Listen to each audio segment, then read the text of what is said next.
Imagine waking up in a world where you are no longer a person, just a number. Your name, your past, your dreams wiped in an instant. You are herded into a place where survival is not a matter of strength or intelligence, but plain, cruel chance. The air is thick with sadness. The walls reverberate with the cries of the shattered, and every day individuals vanish, knowing they will never return. Most would yield to such anguish, their soul crushed by the weight of sorrow. But one man refused. Not only did he endure, he discovered something so profound, so truly human, that it would revolutionize the way we perceive existence itself. That man was Viktor Frankl. In the depths of a Nazi concentration camp, where hope was a flickering candle in an endless storm, Frankl uncovered a truth that resisted the darkness, a reality that converted suffering into strength. When everything was taken from him, he found the one thing that no prison, no cruelty could ever steal. And what if I told you his finding could be the missing piece in your own life? Frankl did not simply survive. He emerged with a philosophy that has guided millions through their worst moments. A philosophy that might offer the answer to the challenges you confront today. This is the story of a man who cracked the code to life's meaning. And by the conclusion of this, you will comprehend how his secret can transform yours. Long before Viktor Frankl became the man who would revolutionize the way we comprehend suffering, he was merely a youngster growing up in early 20th century Vienna, a city teeming with intellectual fire. It was a moment when Freud was revolutionizing psychology, when coffeehouse arguments raged about philosophy, art, and the purpose of life. And in the midst of it all was a young Viktor, curious, watchful, and restless. Born in 1905 to a humble, Jewish family, Frankl's curiosity with the human mind began early. While other children were engrossed in play, Frankl was lost in thinking. He questioned everything. Why people acted the way they did, why some crumpled under adversity while others pushed through it, and above all, what gave life purpose. By the time he was a teenager, these were not just idle speculations. Frankl was drawn to both psychology and philosophy, but for him, these themes were not abstract. They were intimate, urgent, and very human. Vienna, like the rest of Europe, was still recovering from the destruction of World War I. Cities were wrecked, economies failed, and an entire generation was left disillusioned. For many young people, life felt useless. Depression and suicide rates were soaring, and Vienna's youth were losing themselves in despair. Frankl observed this problem firsthand in his classmates, his neighbors, and the same streets he traveled every day. He could not ignore it. So, while most teenagers were focused about their grades or their social lives, Frankl was pondering a far greater question. What saves people from giving up on life?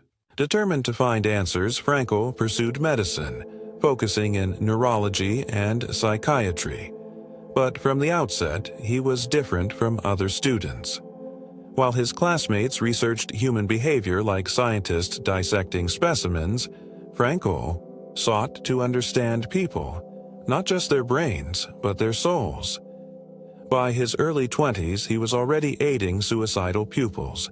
Unlike traditional therapists who concentrated on previous traumas or latent urges, Frankl took a new approach. He helped people discover a cause to live. His method was simple yet profound. When someone came to him on the edge of terminating their life, he would not merely examine their sorrow. Instead, he would ask, "What is anything you still want to do? What makes life, even in its misery, worth clinging on to?" For one patient, it was a dream of becoming a writer. For another, it was a love they had not yet confessed. And for some, it was the mere sense that their existence, no matter how painful, still mattered to someone, somewhere. Through these interactions, Frankl observed a pattern. Persons who had a purpose, even a modest one, could tolerate great hardship. It was a belief that would one day shape his greatest work. Just as Frankl was beginning to have an impression, the world altered once again.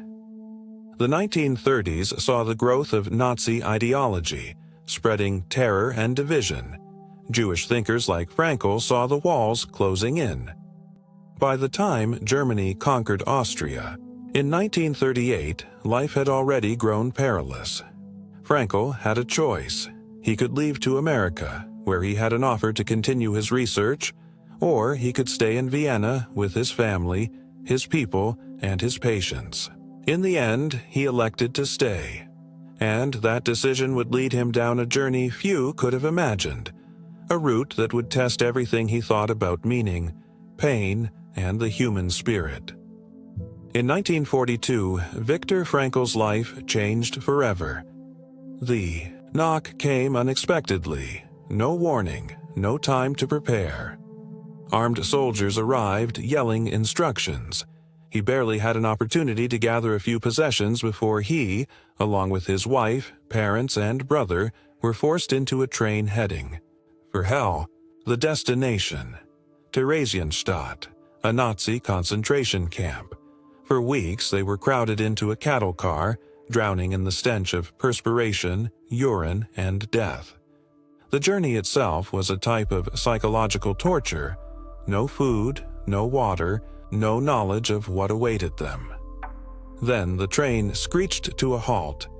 Doors were ripped open. Harsh commands reverberated through the air. Raus! Schnell! Out! Swiftly! And just like that, his old life was over. Frankl, a distinguished doctor and scholar, was now nothing more than a prisoner, a number. His medical degree, his years of work, his identity, all meaningless here. Within months, his father died of malnutrition, his mother and brother were taken to the death chambers, slaughtered in the sack of a warped philosophy. His wife, Tilly, was sent to another camp. He would never see her again. All around him, death was constant. People collapsed, from tiredness, sickness, or sheer despondency. Those who could no longer work were marched to the gas chambers. Others, desperate to escape the anguish, flung themselves into electric fences, a speedier, less excruciating finish. Every morning, the captives would rise, half dead, hollow-eyed, starving, to the sound of guards yelling instructions. Daily pattern was simple: slave labor, beatings, malnutrition, cold, horror, repeat. It was a world designed to break the human spirit, and for most, it did. But Frankl began to notice something. Not everyone gave up. Some, against all reasoning, continued going despite the anguish, despite the hopelessness. They clung to life with an unyielding determination. But why? Frankl, the psychiatrist, became Frankl, the observer. This camp, this nightmare, became his ultimate psychological experiment. One he never wanted to run, but one that could show the truth about human resilience. Through tiredness and hunger, he examined the captives. He realized that individuals who had nothing left to live for decayed. Swiftly, they became shells of themselves. Their eyes, once filled with dread or defiance, now dull, dead.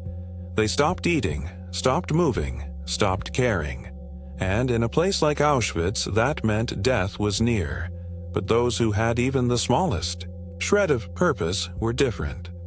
Frankl observed an elderly guy brave the bitter weather because he dreamed of reconciling with his daughter.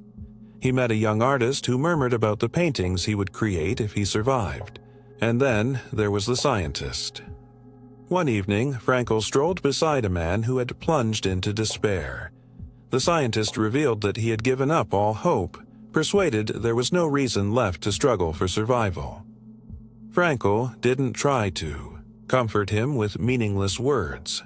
Instead, he remarked, "What if there is still something waiting for you after this?" The scientist scarcely answered. Frankl pressed on. "Your work. The research you haven't finished. The books you haven't written. Who else can complete them? A light sparked in the man's eyes.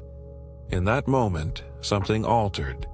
The scientist straightened his posture as if retrieving something long buried. He had a cause to survive. Frankl witnessed this again and again. People who had a why could withstand nearly any how. Through all the horror, Frankl discovered something profound, something that would define the rest of his life. The Nazis could take everything from them, family, possessions, dignity, but they couldn't take one thing, the opportunity to choose their response. Even in suffering, a man could decide, would he allow the pain crush him, or would he use it to create meaning?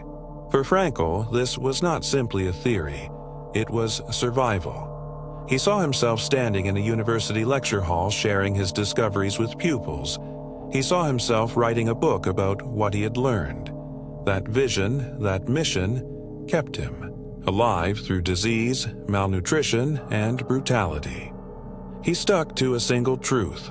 Suffering in itself is pointless, but the instant we give it meaning, it becomes bearable. And that, at the worst phase of his life, was the belief that saved him. When Viktor Frankl came out of Auschwitz, he had no family, no home, and no clarity about what lied ahead. But he carried something else. Something no prison, no tormentor, no tragedy could take from him, an unbreakable realization. Life is never made miserable by circumstances, but only by lack of meaning and purpose.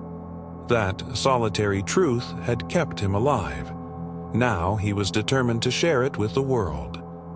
From survival to discovery, Frankl returned to Vienna, the city of his birth. But it was no longer the Vienna he had known. The conflict had left it scarred, tormented by loss. Streets, previously brimming with music and philosophy, were now silent. His parents were gone. His brother was gone. His wife was gone. Most people would have fallen under the weight of such anguish. But Frankl had spent years in the most terrible conditions imaginable, witnessing firsthand who survived and who did not. He recognized that survival was not about physical strength or knowledge. It was about having a cause to go on. Now, faced with his own sorrow, he had a choice: sink into despair or channel his pain into purpose. And so, instead of giving up, he sat down to write. In just 9 days, he poured his experiences and ideas onto paper. That book, Man's Search for Meaning, would go on to influence the globe. Frankl's biggest contribution to psychology stemmed from a new idea. The basic human motivation is not pleasure, as Freud asserted, or power, as Adler argued, but meaning. And from this notion, he built Logotherapy, a novel approach to mental health and resilience. Unlike traditional therapy, which generally focused on past trauma, Logotherapy was future-focused. Instead of asking, "What do you expect from life?" Frankl challenged people to question, "What does life expect from you?" This adjustment in viewpoint was dramatic. It forced people out of self-pity and into duty. According to Logotherapy, people could discover meaning through 3 key paths.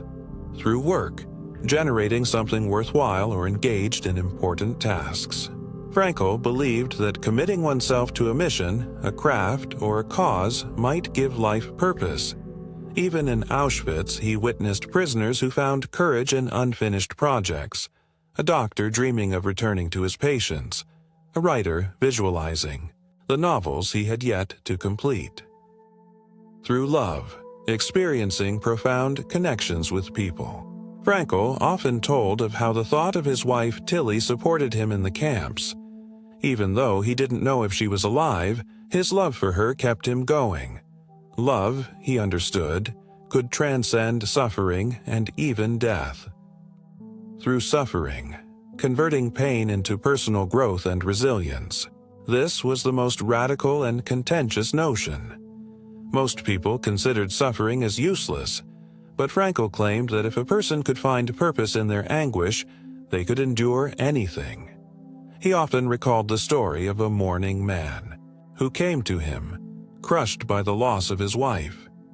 Instead of offering comfort, Frankl said, "If you had died first, how would your wife have felt?" The man said, "She would have suffered terribly." Frankl nodded. "Then by living, you have spared her that agony. Your sorrow today is the price you pay to shield her from that grief."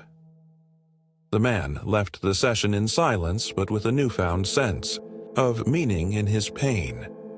Logotherapy was not about lingering on the past. It was about taking responsibility for the present and future. Frankl once cured a man who had lost all hope. The patient was extremely unhappy and suicidal, certain his life had no meaning. Instead of interrogating him about his childhood, Frankl offered one simple question: "Why haven't you killed yourself yet?" The man was astonished, but then thought about it and concluded he still cared about his family. That single understanding gave him a cause to live. This was logotherapy in action, helping people alter their perspective from suffering to meaning. Why logotherapy still counts today. Frankl's theories weren't simply about surviving concentration camps. They were about surviving life. We all endure hardship, loss, failure, uncertainty, and in those moments the instinct is to question, "Why is this happening to me?" But Frankl taught us to ask something different. What can I do with this suffering? How can I convert this into something meaningful? That shift alters everything. His work went on to affect millions, from patients fighting depression to athletes pushing their limits, from mourning families to people simply searching for purpose. His message was simple yet powerful. You cannot always control what occurs to you, but you can always control how you respond. And in that response lies the key to meaning and to existence itself. Viktor Frankl did not merely teach people how to survive. He taught them how to live. He had seen human beings undergo inconceivable anguish. He had observed captives in Auschwitz hold on to hope while everything around them disintegrated. And after the war, he witnessed numerous others. Patients in deep depression, individuals caught in grief, urgently yearning for a reason to live on. Frankl's message was clear. Suffering is unavoidable, but meaning is always within your reach. In today's environment, we are told that happiness is the aim. The modern world gives us the illusion that if we only acquire the perfect job, find the right spouse, buy the right stuff, then we will finally be happy. But Frankl rejected this idea. He believed that pursuing happiness directly often leads to emptiness, not fulfillment. Happiness cannot be pursued, it must ensue. In other words, if you make happiness your objective, you'll constantly feel that something is lacking. But if you pursue purpose, pleasure will follow as a result. Frankl's greatest insight, the one that revolutionized lives, was this: you may not control what occurs to you, but you always control how you respond. This thought wasn't merely theoretical. It was formed from his own suffering in the extermination camps. Everything had been taken from him: his family, his career, his freedom, but there was one thing the Nazis could never take away: his capacity to choose his attitude.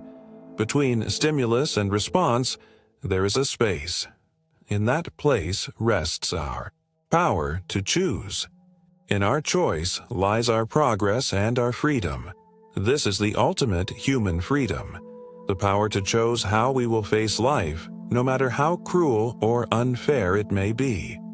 Some of the most extraordinary persons in history, the ones who have left an effect, who have inspired generations, are those who found meaning in their pain.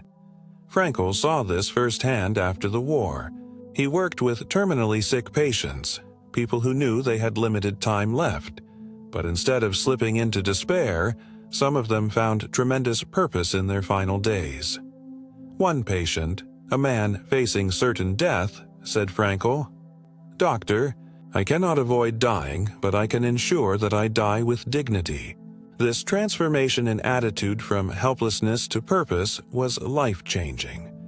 Instead of focusing on what they had lost, these patients focused on what they could still provide.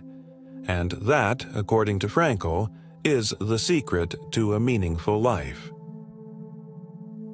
Frankl's concept strongly contrasts the present fixation with comfort and convenience. Today, we seek simple joy, instant gratification, and a life free from struggle. But Frankl's message was different. A meaningful life is not necessarily an easy existence.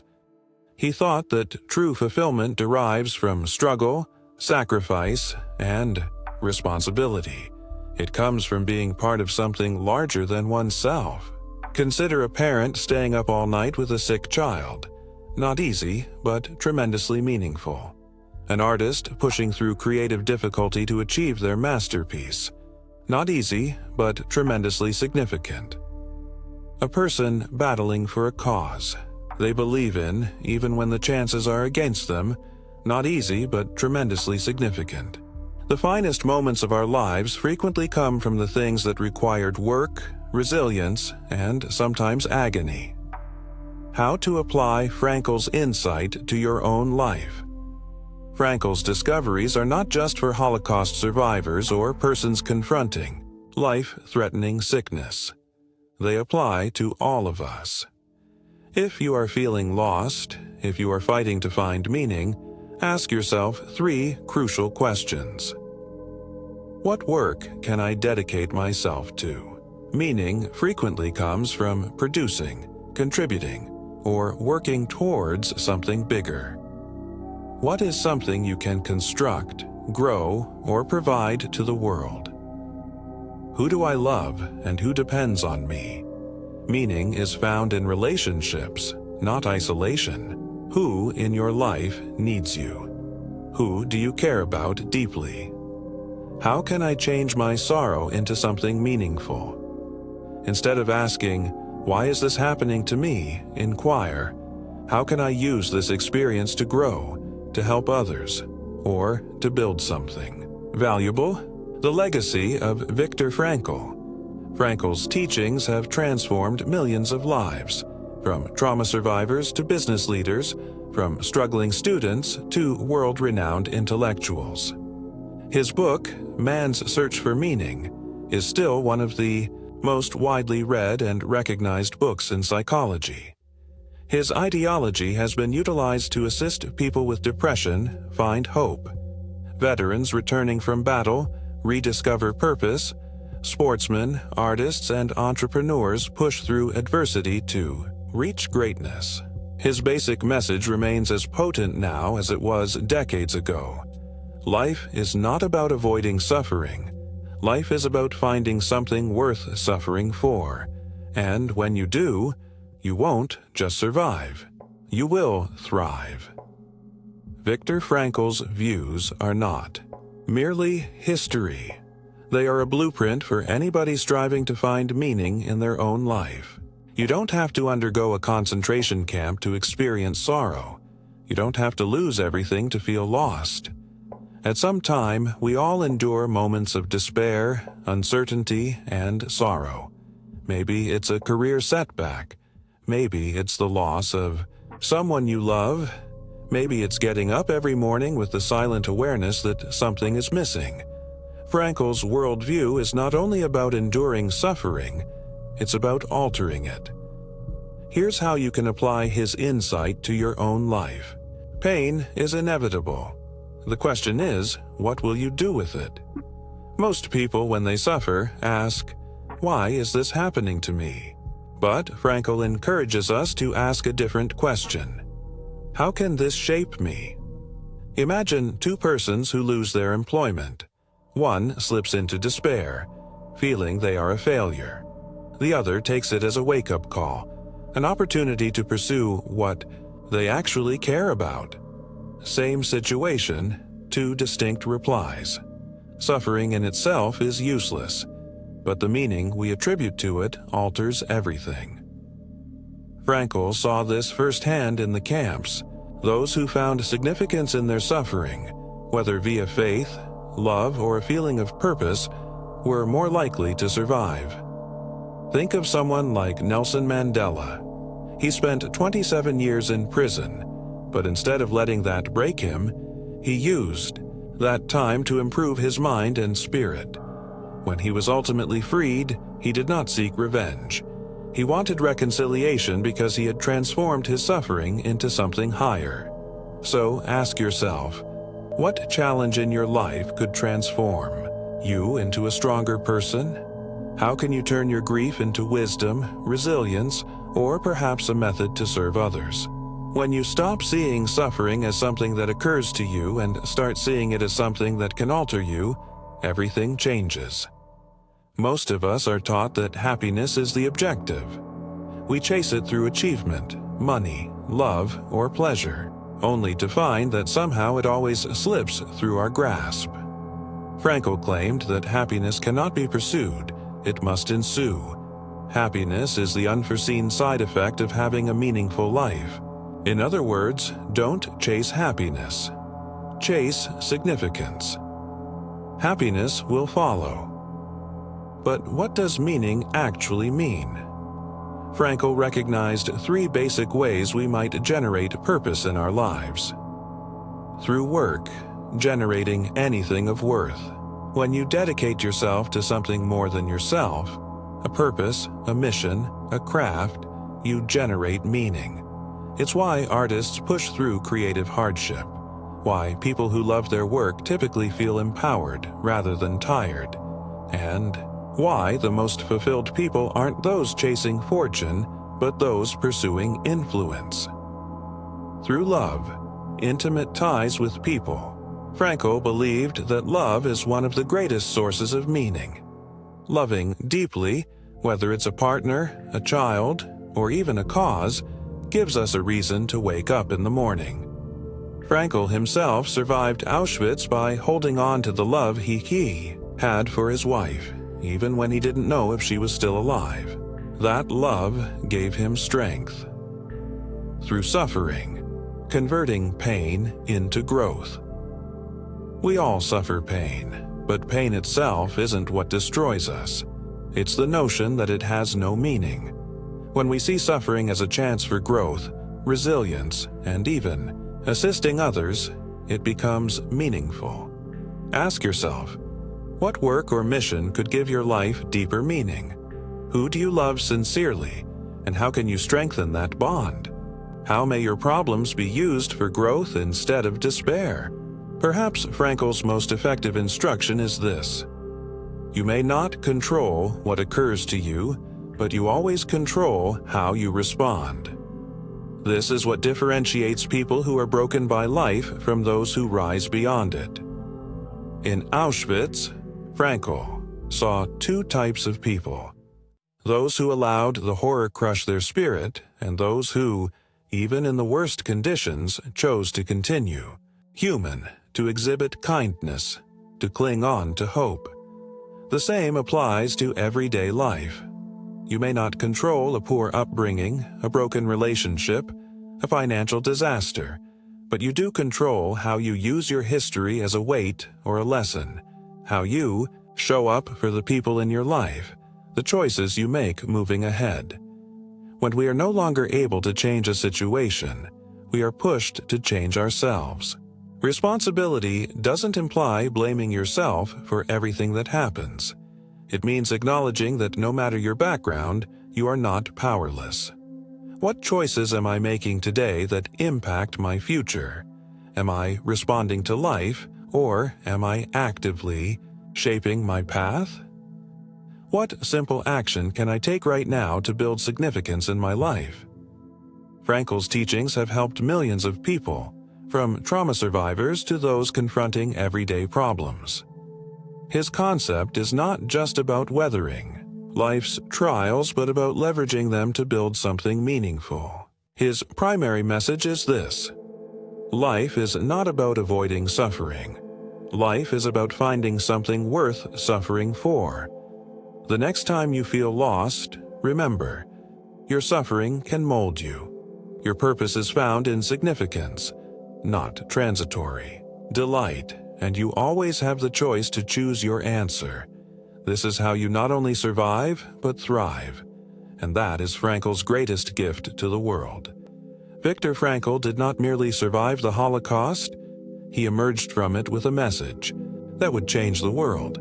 His book, Man's Search for Meaning, has sold over 12 million copies, translated into dozens of languages, and has inspired generations of psychologists, leaders, and everyday people yearning for purpose. It's not simply a book, it's a lifeline. Soldiers confronting the agony of combat have found hope in its pages. Terminally ill patients have gotten strength from its wisdom. Entrepreneurs, athletes, and world leaders have utilized its lessons to overcome failure, adversity, and self-doubt. Frankl's message is ageless because suffering is timeless. No matter who you are, where you live, or what you believe, sorrow, loss, and struggle are part of life. But so is meaning. And Frankl's legacy is proof that meaning is always within our reach. Imagine this. You have lost everything. Your family, your home, your identity gone. You are imprisoned in a place meant to strip you of your humanity. Most people would break. And yet, under the worst of circumstances, Viktor Frankl found something extraordinary. The realization that no one, not even the Nazis, could take away his capacity to choose how he responded to suffering. He was tortured, hungry, and forced to undergo horrific horrors, but in his mind, he remained free. He chose to find purpose in his agony. He chose to find meaning in his pain. And when he escaped from the death camps, he took with him a truth so powerful that it would transform the way we comprehend the human soul. Frankl's narrative is proof that even in suffering, there is wisdom. Even in darkness, there is light. And even when everything is taken from us, we still have the power to choose our response. We may not be living through the horrors of Auschwitz, but suffering exists in every corner of modern life. The feeling of emptiness despite outward success, the struggle with anxiety, depression, or uncertainty about the future, the pain of losing someone we love, the quiet despair of waking up every day without a sense of purpose. We live in an age of ease and convenience, yet more people feel lost than ever before. We have more freedom than at any moment in history, yet many feel stuck in lives that lack significance. Frankl's work remains revolutionary because it challenges us to ask the one question that actually matters. What meaning will you give to your life? Your hunt for meaning begins now. So I leave you with a challenge. Right now, in this instant, ask yourself, what suffering in my life could I turn into strength? What higher purpose am I destined to fulfill? What choice can I make today that will bring purpose to my existence? Because significance is not something you passively wait for. It's something you make through your job, your love, your decisions, and even your suffering. And when you find it, when you fully accept it, nothing in this world can take it from you. That is the gift Viktor Frankl left us. The rest is up to you.